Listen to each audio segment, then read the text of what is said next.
بغيت غير نعرف الاخوان هادو اللي كيخدموا هاد الخدمه هادي واش كينعسوا مرتاحين، ما عندهم ضمير، ما كيحسوا بالمسؤوليه، ما كيخافوا على الاطفال، ما كيخافوا على الناس الكليان ديالهم، ما حتى شي حاجه.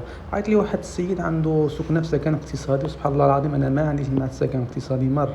كتمشي تعدل الحاجه كتصدق بحاجه اخرى. قال لي الديجاكتور كيطيح، مشيت جبت الديفيرونسيال كيطيح له، يعني كاين التسرب هنايا ديال الكهرباء. طلعت الديفيرونسيال، هبط الديجاكتوريس كاملين، طلعت الديفيرونسيال وبديت كنطلع واحد واحد حتى جبت المشكل كاينه في كوزينه. وهذا الديجاكتور عطينا عند الكوزينه كامله، شتينا مشكله دابا المشكل الاولاني.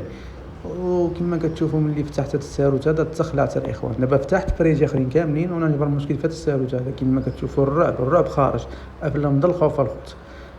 ودابا هذا شنو يتعمل؟ هذه الدار كامله خصها تعاود الاخوان. كما كتشوفوا الماء كيطيح، الكابلات كاملين معاريين، ما صراف منفذ منه. ايوا السلام عليكم وصافي.